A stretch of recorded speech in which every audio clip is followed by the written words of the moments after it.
She never had a backstreet guy. I bet her mama never told her why.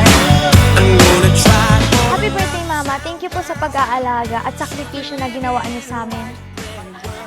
Happy birthday po. I love you, Mama. Hope you enjoy your night and you deserve all the love that the world has to offer. Happy birthday, Mama. Stay healthy and live a long life. I love you very much and thank you what you did for me and thank you for the sacrifice you did for me. I love you.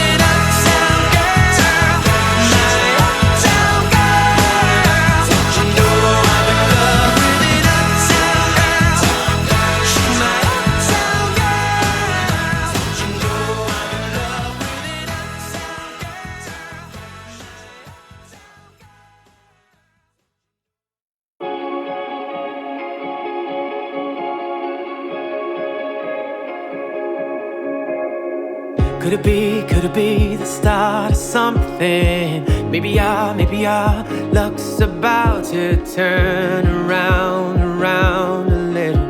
Cause right now, we're caught in the middle. Could it be the start of hoping? Maybe now, the doors are open. Happy birthday, Mama Lina! Thank you sa lahat ng efforts mo simula nung bata pa kami. At saka thank you lahat sa gabay at paalala mo nung nag-aaral pa lang ako. Sa lahat ng advice mo. Mahal na mahal kita, Ma. Sana umaba pa ang buhay mo para masuklian ko lahat ng sakripisyo niyo sa amin. Yun lang. Happy birthday!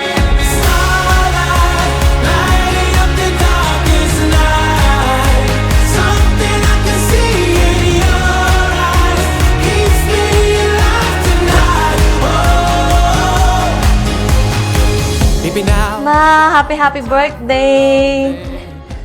Wish ko, Ma, sana humaba pa yung buhay mo kasi marami pa kaming gustong iparana sa'yo. Ginagawa namin lahat para maranasan mo yung masarap at magandang buhay. Lahat gagawin namin para sa'yo. Lalo na ngayong 60th birthday mo, talagang pinaghandaan namin to. Kasi bihira na lang yung umaabot sa ganitong edad. Sobrang thankful kami kasi umabot ka sa gantong edad, umabot ka sa 60, kaya Ma, alagaan mo yung sarili mo, sana tumagal ka pa, makasama ka pa namin ng matagal. Mahal na mahal ka namin, Ma, sana mag-enjoy ka ngayong birthday mo kasi talagang pinaghandaan namin tong birthday mo para maging bongga. Mahal na mahal ka namin, Ma, happy birthday ulit. I love you, salamat sa lahat-lahat, Ma. Happy birthday.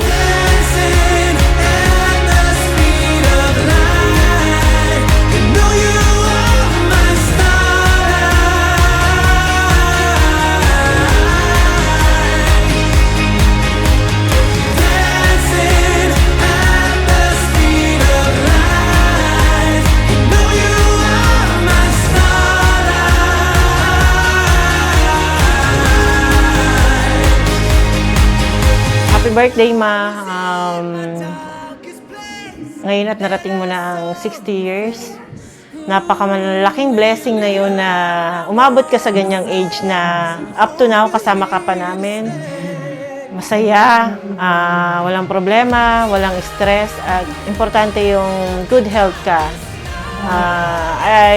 We are so grateful na ikaw ang naging mother namin. Thank you sa lahat ng sacrifices mo at sa pagmamahal mo, lalong-lalo na sa mga anak ko. I love you, Ma. I wish you all the best. At as I promise, lagi kong gagawin ang best ko para maging magaan lagi ang buhay mo. At kung noon naghihirap ka, ngayon, eto na, bumubuhos ang umaapaw ang biyaya sa ating pamilya. At gaya ng ipinangako ko, to travel the world. At naumpisahan na natin yon na nag-Taiwan na tayo at marami pa tayong bansang pupuntahan ng ating pamilya. Ang goal ko lang this coming year at sa mga darating pang panahon na magta-travel tayo at enjoy the luxury life na kung anong binigay ni Lord sa atin. Yun lang, Ma. Good health. I love you so much.